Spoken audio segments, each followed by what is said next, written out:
jaalalleen keetiif yookaan harmeen tee iddoo hirribaa tokko rafutti jirani bakka hirribaa jechuudha. Isaan lachuu rifeensi isaanii kun ni bareeda, rifeensi isaanii hedduu dheeraadha.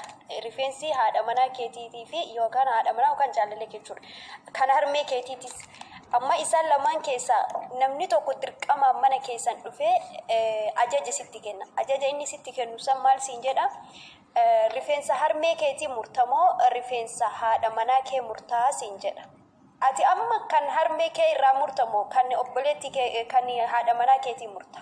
Rifeensa eenyu murta? Rifeensi jara lachuutu dheeraadha. Ni bareeda. Kan haadha manaa kiyyaa wow, argattee jirtaa ishee. Galatoomi. Akka haadha jaalattu ni mul'ista. Gaafii lammataadha. Osoo karaa deemaa jirtan jedha.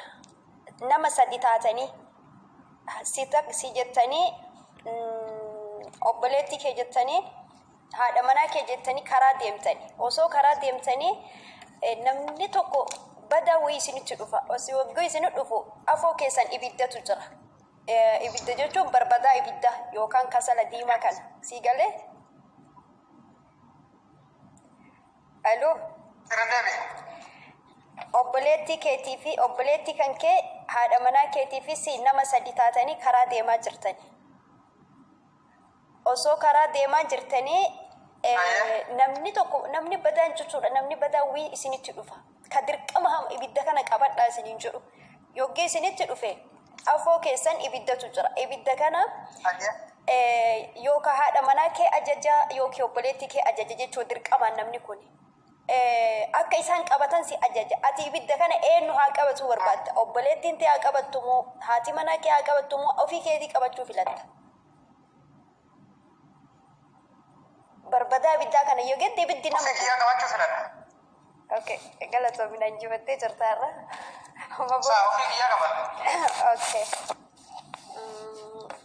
Gaafiin itti aanu mootu gaafii sadaffaan harmee keetii fi jaalalleen kee yookaan haati manaa kee mana jireenyaa iddoo tokko galu. Isaan lachuuyyuu dhageessaa miti? Hello? Sirri dhagaa. Isaan lachuu mana tokko galu. Mana galan kana Sirri dhagaa. Okay, isaan lachuu mana galan kana keessatti meeshaa hatantama barbaadan tokkotu jira jechuu mana keessatti. Meeshaa kana harmeen keetis waan kana naabi.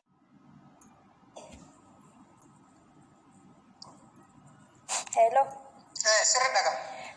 Isaan lachuu mana tokko galu. Mana galan kana Sirri dhagaa. Okay, isaan lachuu mana galan kana keessatti meeshaa hatantama barbaadan tokkotu jira jechuu mana keessatti. Meeshaa kana harmeen keetis waan kana naabiti fidi jettee si ajaju jirti.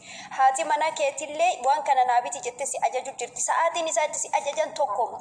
Ati amma eenyu ajajamta? Harmee keetii ajajamtee fiddaaf moo haadha warraa keessanii ajajamtee fidda? Meeshaa amma isaan hatantama barbaadan kana. Harmee kiyyaa ajajamti. Okay, galatoomi waan hunda dura haadha dursaa ulfaadhu. Gaafiin itti aanu afuraffaan immoo jechuudha. Har'aaf gaafii salphaa si gaafadhina fakkaate. Gaafiin afuraffaan erga dhalattee guddattee umrii kana geesse. Erga dhalattee guddattee umrii kana geesse. Mana barumsaa haa ta'u, jireenya jaalalaa irratti haa ta'u, jiruu baqattummaa keessatti haa ta'u, eessumattuyyuu haa ta'u, muudannoo ni qabda. Maaltu si muudate? Mee wantoota si muudate ka hanga umriin kee jirtu dagachuu hin dandeenye maalidha? Hanja gaafeen afuraffaan. Si galee? Muudannoo urmi kee keessatti na mudate moo? Erguma yeegatti anuma mataa kiyyarraa yoo ka'e xiqqeenya. Gaaf tokko hammaamatti namu qofa. Muudannoo keessatti na mudate hammaamatti namu qofa. Yookaan shintibeetitti. Maaliif?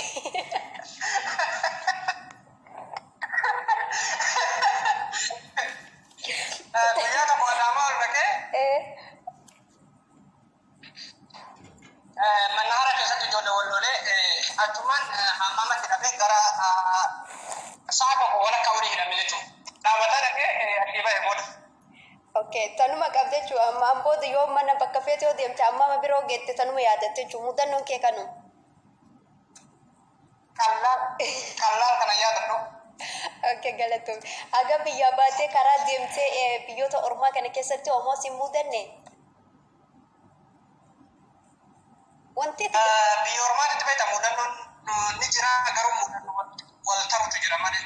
Okay.